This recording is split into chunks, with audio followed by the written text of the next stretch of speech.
Next example जो है हमारा, अगेन आज हम दो नए इवेंट्स को कवर करने वाले हैं। देखिए यहाँ पर बहुत सारी वर्किंग हमने अभी तक इम्प्लीमेंट करी है, चाहे वो माउस के इवेंट्स हो या हमारे पास में कीबोर्ड के इवेंट्स हो या बॉडी का ऑनलोड इवेंट हो। सिमिलरली हमारे पास भी जो आज दो नए इवेंट्स हैं वो हैं on blur and on focus. अब इनका मतलब क्या है, हम एग्जीक्यूशन से समझते हैं, आपको बेटर समझ में आएगा। देखिए मैंने यहाँ पर जो ये फॉर्म क्रिएट किया है, इसके अंदर दो टेक्स्ट, दो लेबल्स मैंने क्रिएट करे हैं और दो टेक्स्ट फील्ड है।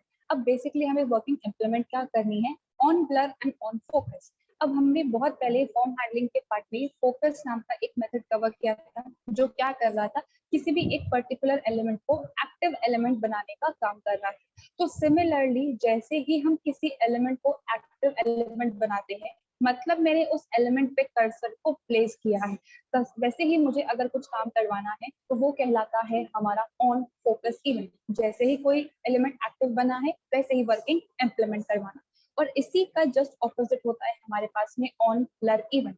जैसे ही मैंने एक्टिव जो एलिमेंट है उसको फोकस किसी और पे शिफ्ट किया है, जैसे ही मैं एक टैग से दूसरे टैग पे शिफ्ट हुई हूँ, तो फर्स्ट टैग से जब कर्सर हमारा शिफ्ट हुआ है तो उस पॉइंटर को हटाते ही क्या वर्किंग इम्प्लीमेंट करवानी है, वो कहलाता है हमारा on blur.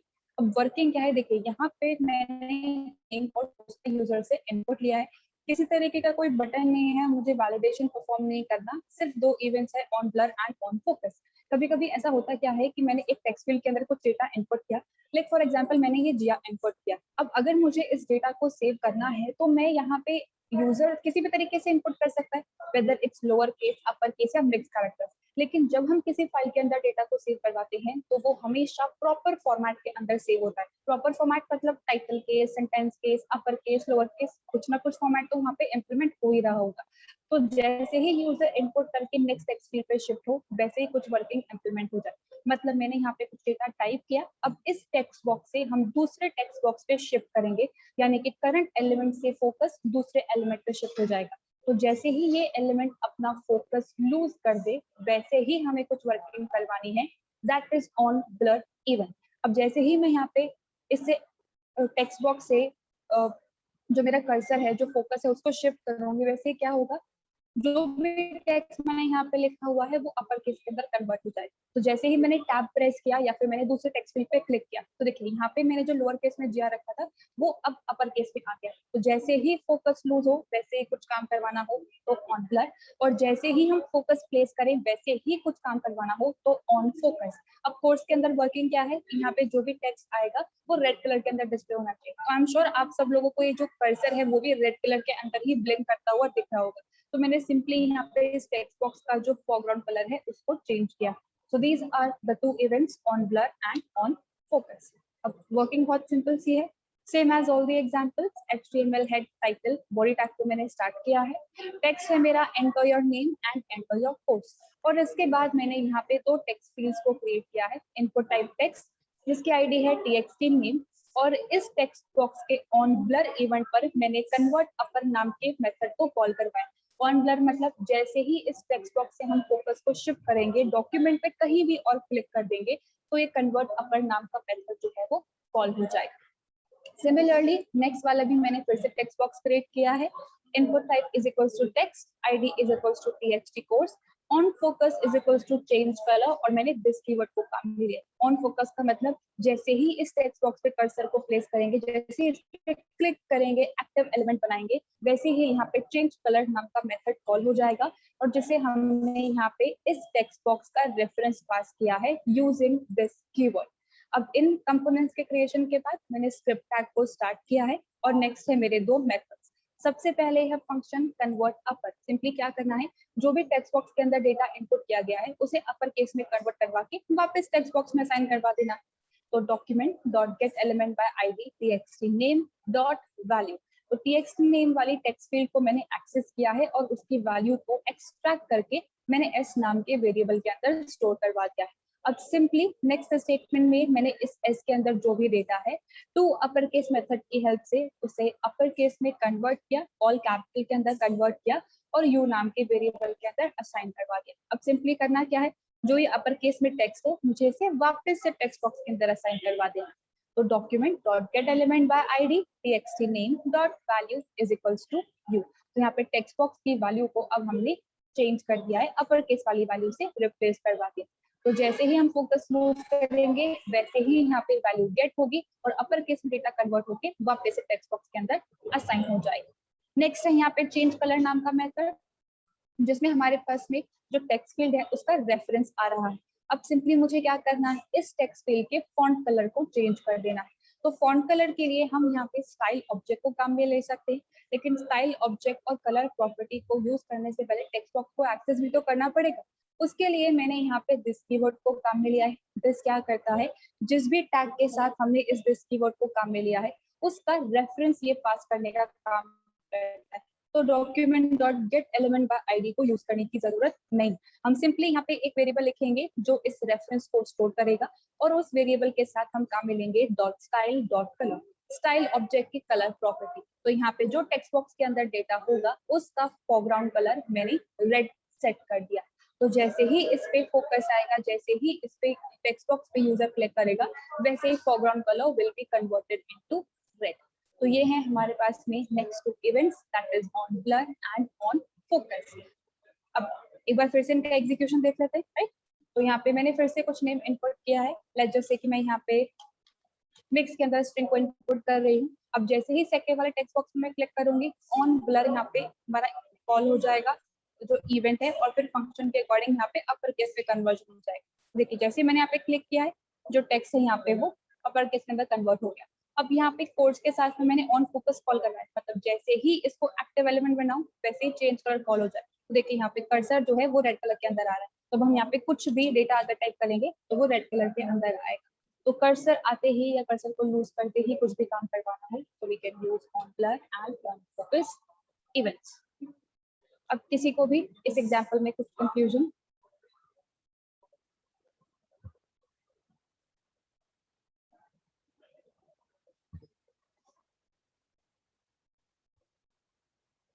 Alright then let's move to the next example.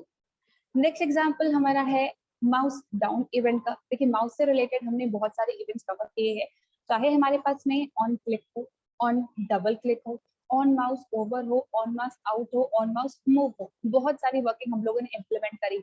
लेकिन यहाँ पे मैंने जितनी भी वर्किंग इम्प्लीमेंट करी है वो किसके क्लिक पे हो रही थी, माउस के लेफ्ट बटन के क्लिक पे हो रही थी।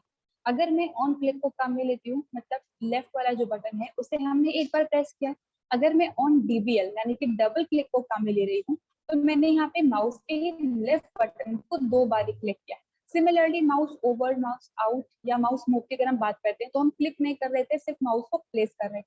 अब यहाँ पर मुझे हमेशा लेफ्ट क्लिक पे कुछ वर्किंग इम्प्लीमेंट नहीं करवाना, मुझे यहाँ पे लेफ्ट क्लिक पे कुछ काम करवाना है और राइट क्लिक पे कुछ और काम करवाना है। लाइक फॉर एग्जाम्पल मैंने अभी ये सबलाइन ओपन कर रखा है, मैं कहीं पे भी किसी भी पॉइंट पे जाके अगर मैं एक बार क्लिक करूंगी लेफ्ट क्लिक तो होगा क्या, कर्सर वहां पर मेरे पास में प्लेस हो जाएगा। जैसे अभी बॉडी टैग के पास में मैं इसके पहले क्लिक करूंगी तो कर्सर यहाँ पे आ जाएगा। तो ऑन क्लिक पर क्या करना है, कर्सर की पोजीशन को चेंज करना है, ये सब लाइन की वर्किंग।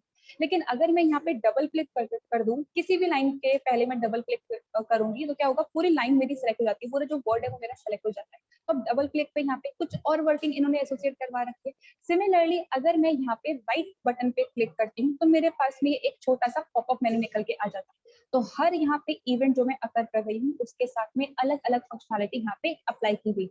अब यही सेम वर्किंग मुझे मेरे वेब पेज के अंदर भी इम्प्लीमेंट करवानी है। यूजर अगर लेफ्ट बटन पे क्लिक करता है तो कुछ और काम करवाना है, राइट बटन पे क्लिक करता है तो कुछ और काम करवाना है। अब यहाँ पे जो मैंने वर्किंग इम्प्लीमेंट करी है वो सिंपल इतनी सी है कि अगर लेफ्ट बटन पे क्लिक किया गया है तो इमेज के साइज को इंक्रीज कर दो, अगर राइट बटन पे क्लिक किया गया है तो इमेज के साइज को डिक्रीज कर दो। अब इमेज का साइज को इंक्रीज करना डिक्रीज करना हमने बहुत सी बार बहुत सारे एग्जांपल्स में देखा है। हमें यहाँ पे क्या करना है, हमें सबसे पहले पता लगाना है कि यूजर ने कौन से बटन को प्रेस, वो नहीं पता पड़ जाता तब तक हम यहाँ पे कुछ भी वर्किंग नहीं करवा सकते। तो कभी भी हम यहाँ पे स्पेसिफिकली लेफ्ट क्लिक पे काम ना करवाकर हमें दोनों बटन के क्लिक पे या तीनों बटन के क्लिक पे कुछ काम करवाना हो तो उसके लिए हम यहाँ पर ऑन माउस डाउन इवेंट को काम में लेते हैं। जब हमारे पास में सिर्फ लेफ्ट क्लिक नहीं है, लेफ्ट क्लिक भी है, राइट क्लिक भी है, और जो हमारे पास में मिडिल बटन होता है ना, व्हील बटन, हम उसको भी यूज करके वर्किंग इम्प्लीमेंट करवा सकते हैं। तो तीनों के क्लिक पे कुछ ना कुछ काम हो रहा है तो यहाँ पे ऑन माउस डाउन इवेंट को काम में लिया जाता है। अब सबसे पहले मैंने इस प्रोग्राम के अंदर एक इमेज को क्रिएट किया है। src is equals to c.jpj, height is 100, width is 100 and id is img1 and on mouse down event पे मैंने शो नाम के फंक्शन को कॉल करवाया है। अब शो नाम के फंक्शन के अंदर मैंने यहाँ पे इफ एल्स इफ को काम में लिया है, क्योंकि यहाँ पे मुझे चेक करना है कि कौन सा बटन जो है वो यूजर ने क्लिक किया है। तो यहाँ पे मैंने बहुत पहले आपको इवेंट ऑब्जेक्ट के बारे में बताया था। हम कीबोर्ड से रिलेटेड कुछ भी वर्किंग इंप्लीमेंट करते हैं या बटन से रिलेटेड कुछ वर्किंग इंप्लीमेंट करते हैं, कौन सी कीज यूजर ने प्रेस करी है, अल्फाबेट है या हमारे पास में डिजिट्स हैं, तो उसके लिए भी हम इवेंट के साथ में की कोड और कैरेट कोड को काम में लेते हैं। सिमिलरली अगर यहाँ पे मुझे बटन के क्लिक के बारे में पता लगाना है तो भी हमारे पास में इवेंट ऑब्जेक्ट के साथ में एक प्री डिफाइंड प्रॉपर्टी अवेलेबल है जो कहलाती है बटन। अब ये जो इवेंट डॉट बटन प्रॉपर्टी है ये हमें क्या रिटर्न करती है, ये हमें रिटर्न करती है एक इंटीजर वैल्यू, और वो इंटीजर वैल्यू या तो 0 होगा या 1 होगा या 2 होगा। अगर यहाँ पे 0 रिटर्न हुआ है इसका मतलब माउस के लेफ्ट बटन को क्लिक किया गया है। अगर यहाँ पे 1 रिटर्न हुआ है इसका मतलब जो मिडिल बटन है व्हील बटन हमने उसको क्लिक किया। और यहाँ पे अगर हमारे पास में 2 रिटर्न होता है तो इसका मतलब ये है कि हम माउस के राइट बटन को काम में लेने वाले हैं। तो अगर हमें कभी भी पता लगाना है यूजर ने कौन से बटन को प्रेस किया है, so we always use button property. अब डिपेंडिंग अपॉन कौन सी इंटीजर वैल्यू रिटर्न की गई है उसके अकॉर्डिंग हम यहाँ पे वर्किंग इंप्लीमेंट करवा सकते हैं। तो फंक्शन शो के अंदर सबसे पहले मैंने लिखा है if event dot button is equals to 0। अगर यहाँ पर यूजर लेफ्ट बटन क्लिक करता है तो इवेंट डॉट बटन क्या करेगा, 0 को रिटर्न करेगा एंड 0 इक्वल्स टू 0 मतलब हमारी कंडीशन जो है वो ट्रू हो जाएगी। उस केस में मैंने इमेज के हाइट और विड्थ को सिंपली इंक्रीज करवाया। पहले जब मैंने इमेज क्रिएट करी है उसका हाइट और विड्थ है 100 बाय 100।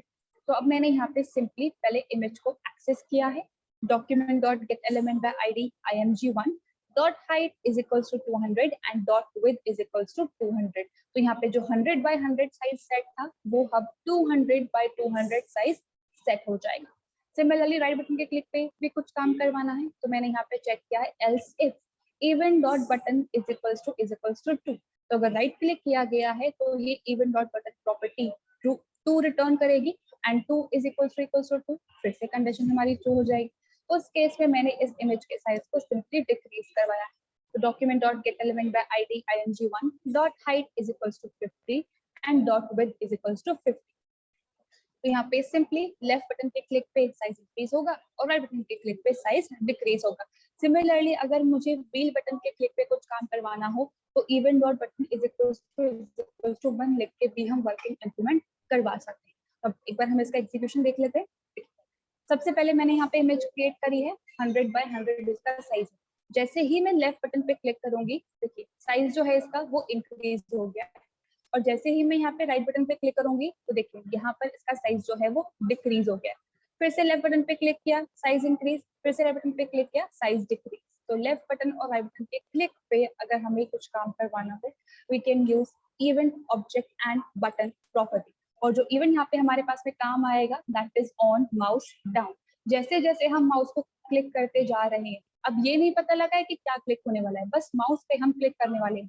की डाउन भी था हमारे पास में इवेंट, जैसे ही मैंने की को प्रेस किया है, मैंने की को होल्ड कर रखा है, मुझे कुछ काम करवाना है। Same concept is for mouse down as well. जैसे ही माउस को क्लिक करेंगे चाहे कोई से भी बटन पे क्लिक किया हो शो फंक्शन हमारा कॉल हो जाएगा एंड डिपेंडिंग अपॉन कौन सा बटन क्लिक किया है उसके अकॉर्डिंग यहाँ पे हमारी वर्किंग हो जाएगी। अब इस एग्जाम्पल के अंदर किसी को कुछ भी कंफ्यूजन?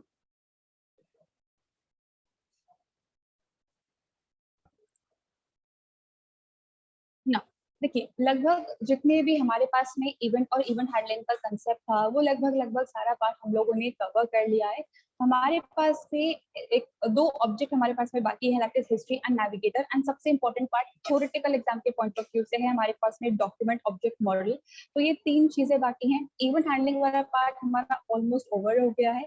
नेक्स्ट पार्ट जो हम स्टार्ट कर रहे हैं दैट इज एक्सेप्शन हैंडलिंग। अब आप लोगों ने पाइथन में और जावा में एक्सेप्शन हैंडलिंग पढ़ रखी है, जिन्होंने नहीं पढ़ा है कोई बात नहीं, हम स्टार्ट से शुरू कर रहे हैं तो आपको प्रॉब्लम नहीं आएगी। देखिए कभी भी अगर हम यहाँ पे एक्सेप्शन की बात करते हैं तो एक्सेप्शन और एरर के अंदर थोड़ा सा डिफरेंस। अब वो डिफरेंस क्या है, देखिए जब भी हम किसी भी तरीके का प्रोग्राम क्रिएट करते हैं तो हमेशा प्रोग्राम सही होगा और पहली बार में ही सही बन जाएगा ऐसा जरूरी नहीं। हो सकता है हमने बहुत सारी कुछ मिस्टेक्स की हो और उन मिस्टेक्स की वजह से हमारा प्रोग्राम कभी कभी डिफरेंटली बिहेव करने लगता है, कभी आउटपुट गलत आ जाता है, कभी प्रोग्राम एग्जीक्यूट ही नहीं होता है। तो अलग अलग तरीके की एरर्स जो हैं वो हमारे पास में आ सकती है। बेसिकली एरर्स को 3 कैटेगरीज के अंदर डिवाइड किया गया है। सबसे पहली कैटेगरी कहलाती है compile time error, second category कहलाती है logical error and third category जो है वो कहलाती है रन टाइम एरर्स। अब तीनों का मतलब क्या है? अगर हम यहाँ पे कंपाइल टाइम एरर की बात कर रहे हैं तो इसका मतलब ये है कि हमने सिंटेक्स वाइज कुछ गड़बड़ कर रखी। लाइक मैं अगर जावास्क्रिप्ट की बात करती हूँ तो ये तो इंटरप्रेटर बेस्ड लैंग्वेज है, एक एक स्टेटमेंट यहाँ पे चेक होता है। अब मान लीजिए मैंने HTML है, टाइटल बॉडी सब कुछ सही लिखा है, लेकिन स्क्रिप्ट की स्पेलिंग को गलत कर दिया, तो यहाँ पे इस स्टेटमेंट के अंदर गड़बड़ है, तो इस सिंटेक्स के अंदर गड़बड़ है। तो जब भी हमारे प्रोग्राम में सिंटेक्स वाइज कुछ एरर आती है, पैरेंथेसिस स्टार्ट किया पर क्लोज नहीं किया, डबल कोट स्टार्ट किया पर क्लोज नहीं किया, सेमीकोलन लगाना था, डॉट लगाना था, लेकिन स्किप कर दिया, तो जो सिंटेक्स वाइज एरर्स होती हैं ये कंपाइल टाइम एरर्स कहलाती है। सेकेंड जो कैटेगरी है हमारे पास में that is logical error. Logical error का मतलब ये है कि जो भी वर्किंग हमने इम्प्लीमेंट करी है और जो लॉजिक हमने इम्प्लीमेंट किया है किसी एक टास्क को सॉल्व करने के लिए, उस लॉजिक में कुछ ना कुछ गड़बड़ है जिसकी वजह से हमारा आउटपुट गलत आ रहा है। सिंटेक्स में कोई प्रॉब्लम नहीं है, प्रोग्राम हमारा रन हो रहा है, लेकिन आउटपुट हमारा सही नहीं आ रहा है, तो वो जो एरर्स होती हैं वो कहलाती हैं लॉजिकल एरर्स। नाउ सबसे इंपॉर्टेंट एंड सबसे डिफिकल्ट जो हमारे पास में प्रॉब्लम आती है that is run time errors. हमने यहाँ पे लॉजिक बिल्कुल सही तरीके से इम्प्लीमेंट किया, सिंटेक्स वाइज भी कोई गड़बड़ नहीं करी, फिर भी जब हमारा प्रोग्राम रन हो रहा है और उस प्रोग्राम को रन होते के टाइम पे हमारे पास में कोई एरर निकल के आ रही है, जिसकी वजह से हमारा जो प्रोग्राम है वो बहुत ही अबनॉर्मली बिहेव कर रहा है, एक एबनॉर्मल कंडीशन जनरेट हो गई है और उस कंडीशन की वजह से हमारा प्रोग्राम जो है वो एब्रप्टली टर्मिनेट हो गया। तो किसी भी एबनॉर्मल कंडीशन के जनरेट हो जाने की वजह से अगर हमारा प्रोग्राम बीच में टर्मिनेट हो जाए तो वो कहलाती है रन टाइम एरर, और इसी रन टाइम एरर को हम एक्सेप्शन कहते हैं। तो हर एक एरर एक्सेप्शन होगी ऐसा नहीं होता है, सिर्फ रन टाइम एरर्स जो हैं वो एक्सेप्शन कहलाती है, और इन एक्सेप्शंस को हैंडल करने के लिए जो कोड हम मेंशन करते हैं वो कहलाता है एक्सेप्शन हैंडलिंग। और यहाँ पे लगभग आई गेस बेसिक कंसेप्ट सब लोग फेमिलियर हैं, बेसिक जो चीजें काम में आती है उनसे भी फेमिलियर है। तो मैं एग्जांपल से स्टार्ट कर रही हूँ, किसी को कुछ प्रॉब्लम है तो आप हैंड रेज करके पूछिए। Same as all the examples, मैंने HTML head title and body tag को स्टार्ट किया है और इस बॉडी के बाद मैंने स्क्रिप्ट टैग को मेंशन कर दिया। ठीक है, कभी भी अगर हमें यहाँ पर कुछ ऐसा लगता है कि हमारे प्रोग्राम के अंदर एरर आ सकती है, वी आर नॉट श्योर, एक तरीके का सस्पिशियस कोड हमारे पास में अवेलेबल है, एरर आने के चांसेस है, हो भी सकता है आए, हो सकता है नहीं भी आए, तो जितना भी हमारे पास ये सस्पिशियस कोड होता है वो हम मेंशन करते हैं ट्राई ब्लॉक के अंदर। जिस तरीके से इफ का ब्लॉक होता है, एल्स का ब्लॉक है, स्विच है, लूप्स है, उसी तरीके से हमारे पास में ट्राई ब्लॉक होता है और उस ब्लॉक के अंदर हम वो सारा कोड लिखते हैं जिसमें एरर आने के चांसेस हो सकते हैं। अब जब एरर आ जाएगा तो मुझे प्रोग्राम को टर्मिनेट नहीं करवाना, मुझे उसे हैंडल करना है ताकि यूजर को समझ आ सके कि हाँ आपने ये गड़बड़ कर दी है, दोबारा से इनपुट करो और काम आपका हो जाएगा।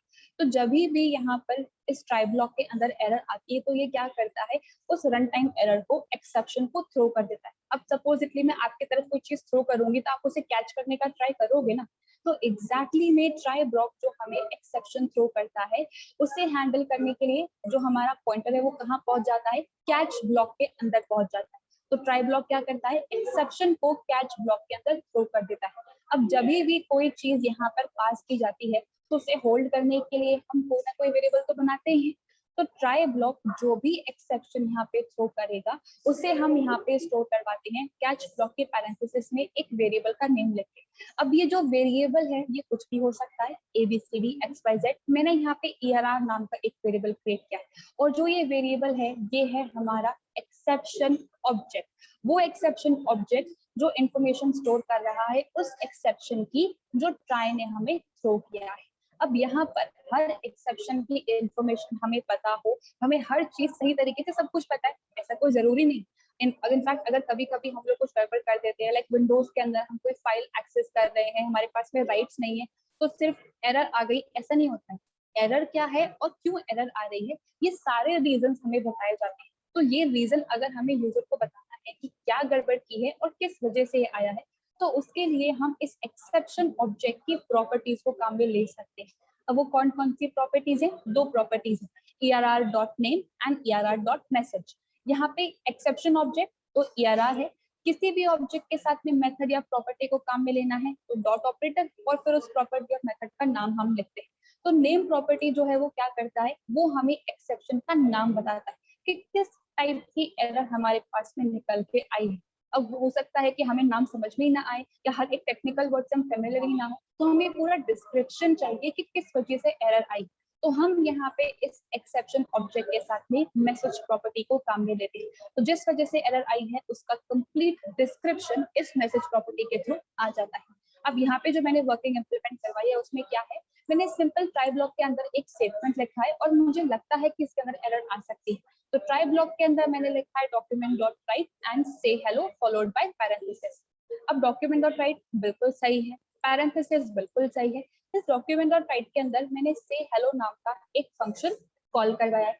अब फंक्शन का नाम भी बिल्कुल परफेक्ट है, कोई स्पेस वगैरह नहीं है और पैरेंथेसिस भी है, तो कंपाइल टाइम हमारे पास में कोई एरर नहीं आएगी। और इसे सॉल्व करने के लिए तो कोई बहुत सारा कोड हमने लिखा नहीं है, तो लॉजिकल एरर भी नहीं आएगी, लेकिन हमारे पास पे रन टाइम पे एरर आएगी। और ऐसा क्यों होगा, क्योंकि से हेलो जो फंक्शन मैंने यहाँ पे मेंशन किया है वो तो पूरे प्रोग्राम में कहीं पे मेंशन ही नहीं है। तो हम एक ऐसे फंक्शन को एक्सेस करने का ट्राई कर रहे हैं जो कि एग्जिस्ट ही नहीं कर, तो रन टाइम पर हमारे पास में इस स्टेटमेंट के अंदर एरर आ जाएगी, एक्सेप्शन आ जाएगी। जैसे एक्सेप्शन आती है हमारा जो कंट्रोल है वो शिफ्ट हो जाता है इस कैच ब्लॉक के अंदर। तो ERR क्या करेगा, इस एक्सेप्शन की इंफॉर्मेशन अपने अंदर होल्ड करेगा। अब document dot write name of exception ERR dot name, जो भी यहाँ पे नेम होता है एरर का, एक्सेप्शन का, वो आ जाएगा। जिसे मैंने फर्दर कॉन्कैटेनेट करवाया एक मैसेज से, message and ERR dot message. तो यहाँ पे अब हमारे पास में क्या नेम आया है और किस वजह से हमारे पास में एरर आई है, वो कंप्लीट इंफॉर्मेशन मैंने स्क्रीन पर प्रिंट करवा दी। तो एक बार हम इसे एग्जीक्यूट करके देख लेते हैं। देखिए जैसे प्रोग्राम मेरा यहाँ पे एग्जीक्यूशन होगा, name of exception is reference error. Reference का मतलब ये होता है कि हम यहाँ पे एक ऐसे फंक्शन को कॉल करने का ट्राई कर रहे हैं जो एग्जिस्ट नहीं करता, हम एक ऐसे वेरिएबल को एक्सेस करने का ट्राई कर रहे हैं जो क्रिएटेड ही नहीं है। तो कभी भी कुछ ऐसी चीज को हम एक्सेस करने का ट्राई करते हैं जो क्रिएटेड नहीं है, हमने खुद एक सेकंड में बना के लिख दिया, तो वहां पे रेफरेंस टाइप का एरर हमारे पास में आता है। और यहाँ पे अब मुझे समझ में जरूरी नहीं है ना कि मुझे रेफरेंस का मतलब पता ही हो।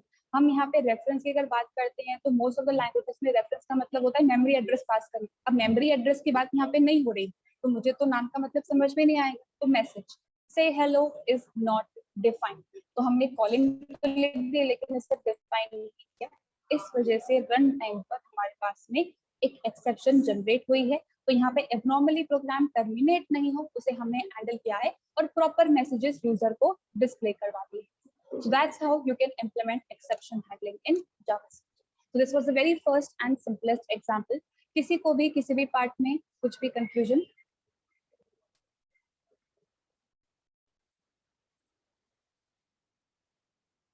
Again, next example is of exception handling. अब अगेन मैंने यहाँ पे सेम ट्राई कैच वाला ही फंक्शनलिटी इंप्लीमेंट करी है, लेकिन इस ट्राई कैच ब्लॉक के साथ में मैंने अब जो यहाँ पे ब्लॉक काम में लिया है दैट इज फाइनली ब्लॉक। अब यहाँ पे फाइनली ब्लॉक का यूसेज क्या होता है, कोई भी बताएगा? Why do we use finally block?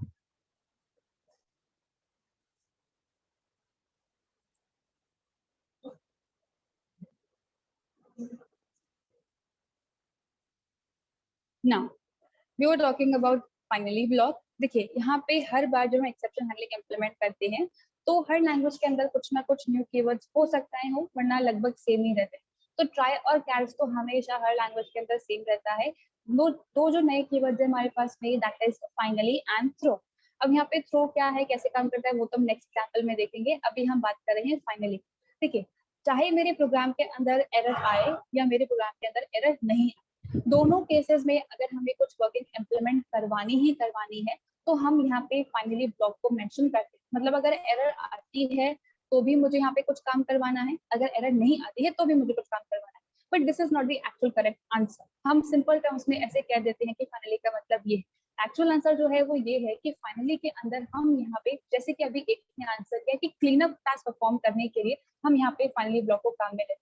अभी जो क्लीन अप है वो एक्चुअली में क्या है, देखिए मैं यहाँ पे सिंपल वर्किंग इंप्लीमेंट करा है, मैंने यहाँ पे फाइल हैंडलिंग जैसा कोई प्रोसेस इंप्लीमेंट नहीं किया।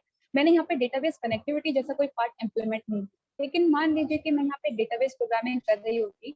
अब डेटाबेस प्रोग्रामिंग में डायरेक्ट इम्प्लीमेंटेशन नहीं होती, पहले डेटाबेस से कनेक्शन एस्टैब्लिश करना पड़ता है, फिर रिकॉर्ड्स को फेच करना पड़ता है, फिर डिस्प्ले करवाना पड़ता है, बहुत सारी वर्किंग आती है। Same goes for file handling as well.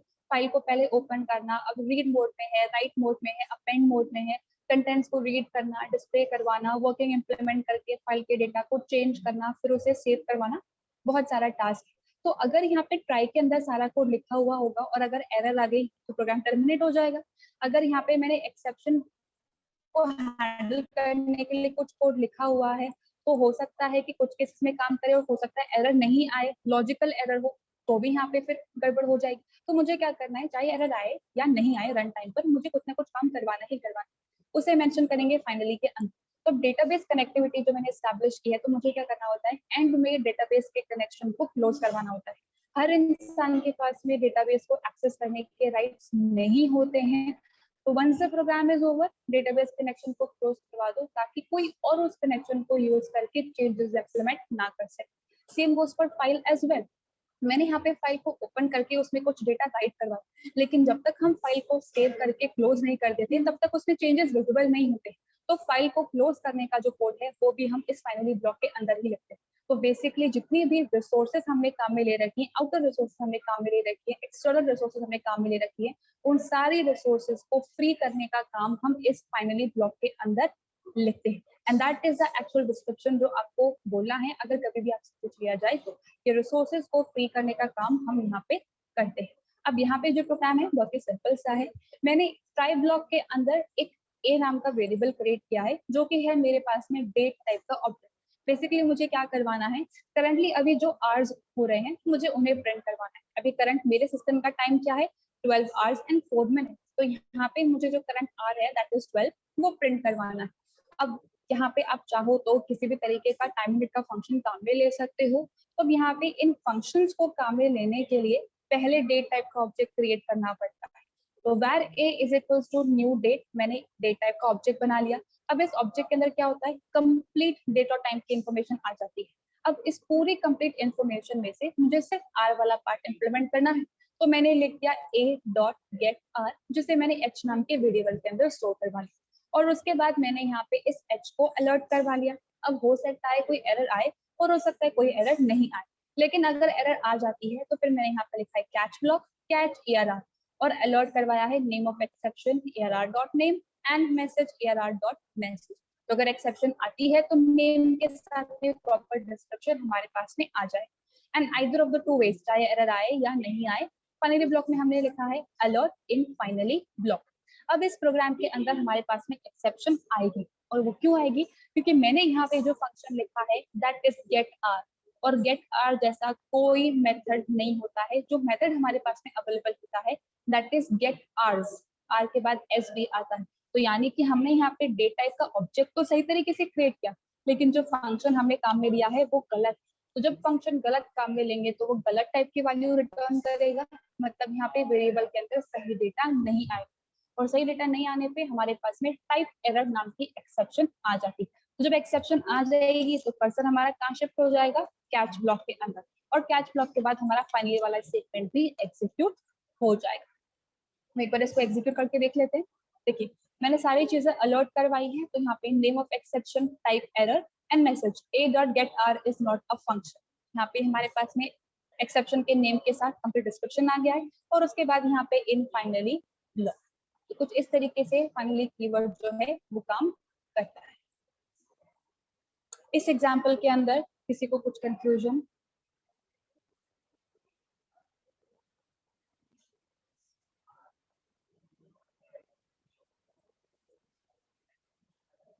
Alright, next example हमारा खत्म नहीं होगा आज के सेशन में, तो मैं वो मंडे से स्टार्ट करूंगी। एक बार आप एग्जाम्पल्स को ट्राई करके देख लेना। किसी को कुछ प्रॉब्लम आता है then let me know in the next session, और असाइनमेंट्स में भी कुछ प्रॉब्लम आती है then you can ask me the next session. आज के लिए हम इतना ही रखते हैं।